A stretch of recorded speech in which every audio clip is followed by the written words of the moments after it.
Hi everyone, welcome to another episode of my story. Here's Marina Peters for all those who are following me and you're new on my page. This is me. I'm based in Germany. I'm original from Kenya. So if you come from Kenya, hello.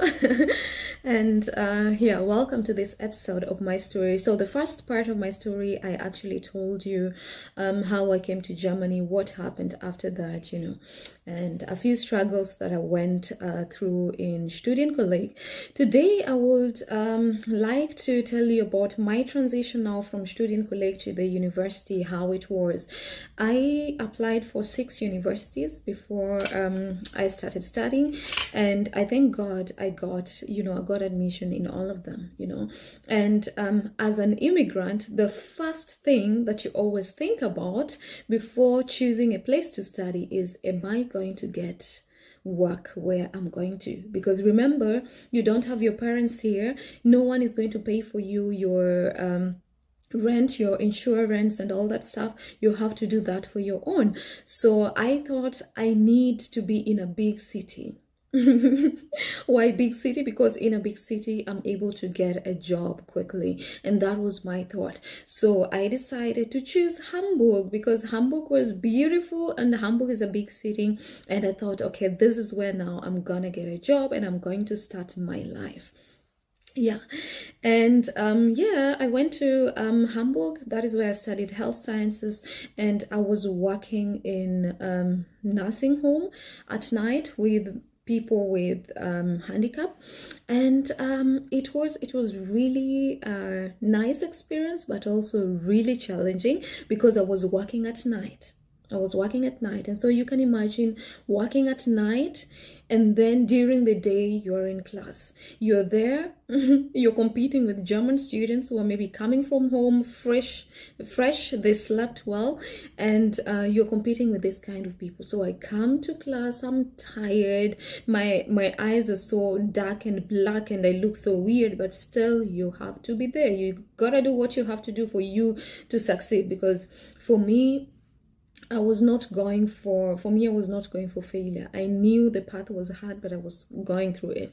So sometimes, there are a lot of people that won't understand your journey. I remember in the university, sometimes you get an assignment to do with a group. So you might try to explain yourself. In my case, I would try to explain myself and say, hey guys, I have to go to work first, directly after the, how do you call it in English, after the classes are done, and then I have to go to work, and then I'll do the assignment later and then send them to you, and then we can do the presentation maybe the next day. It wasn't easy because not everyone could come in terms with, you were giving the assignment a bit later because you have to work. Not everyone would understand that you're tired. You can't just do it at the time that you need to do it. And so it was really a hard time. And what I really find in the German system, I love the German system because it gave me the opportunity to study here. I thank God because the Germans gave me the opportunity to integrate here. So I'm really thankful. But still, you find yourself like so alone sometimes, especially in the universities. You find yourself so alone. And I remember there were different groups that you can actually join, but you find like most of the people, they have really friendships that are tightly locked together, close together. They're just the way they are. Maybe you find 5 people friends from the beginning of the semester to the end, and it's really hard to get into those groups, to integrate into those groups. I don't know how I should explain it well, but I guess you understand what I mean without offending anyone. So sometimes I would find myself, you try to contribute in stories that people are talking about and you're excited, but you find like your opinion is not just it's not that hard. You find you feel like still an outsider. That is how I used to feel. You feel like an outsider. And God sent me, my friend Betty, I know she's gonna watch this. Amazing. So we were 2 black people in that course, and I was so happy that God sent me a black person in this course. And so we were always together. You go and eat together, you do stuff together when she's not there, because she had a child, and sometimes not just a child, she had I think, was it 2 or 3 kids at that time? I can't remember. No, no, it was two. It was two kids at that time. She had like two kids at that time. So sometimes, with kids, how it is, sometimes they get sick, and sometimes you have to take care of certain stuff. And so she could not make it to the uni. So what I would actually do is like record or just write the things that we learned, or just make a screenshot of everything that we learned and send it to her. It was really a blessing to have her, because it wasn't easy to study in the system where, you're the only two of us, we were the only Black people in that course. I don't want to go through the challenges that we go through as Black people, because I am a positive person and I really want to focus on the positivity, and despite all the things that happen around us as Black people, I appreciate us talking about them and trying to figure out a way to handle these problems. But I also focus more on the positivity, because at the end of the day, if I let the racism in this country to pull me down, then I might not move forward. If I let the things that people think about me to pull me down, then I might not move forward. So this is not the perspective that I would like to look at. I want to look at the perspective that regardless of how hard life is, we can still make it. Regardless of how people are discriminating against you, regardless of how people, are perceiving what you're doing, you can still make it in this country. That was my time in the university. It was amazing, and I had also some bad experiences, but still God saw me through the whole of it. The hardest part was actually working at night and getting to class during the day. My goodness, those people who are working in the nursing sector, those people who are in the health sector, I respect you. I respect you so much, because the kind of work that you guys do is not easy.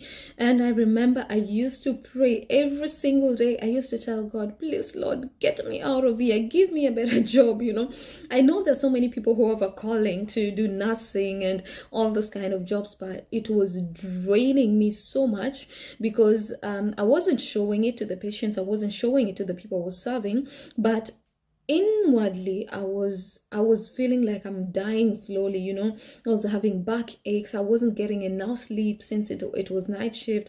On the other hand, I'm supposed to be learning for my exams and all that, so it was not easy, but God saw me through. Let me leave you with this word. Whatever you're going through in life, it's not permanent. I passed through that phase, and now here I am. And I thank God for these experiences, because these experiences mold you. They mold your character. And right now, I know the things that immigrants go through. I understand them better. When I'm working with immigrants in my business, I know what they're going through, And so because I've been in that position before, so I'm so thankful that I went through that, because that helped me to be who I am today. And I'm so thankful for the people who accepted me, who showed me love, who tried to help me. I got a German family who helped me, all through my studies, were taking care of me like I was their child. That is a blessing from God, and not everyone receives that. And I'm so thankful for everything, for everyone that has played a huge impact in my life, for me to be where I am today. God bless you so much. And I'm coming back with more stories, my story part 3 next time, so keep tuned into my channel. If you want to register for the business, you know what to do. You go to my website, www.marina-peters.com, register there and get started with watching the webinar, so that you can get to understand more that I do. Okay, have a blessed time, and see you in the next episode. Bye.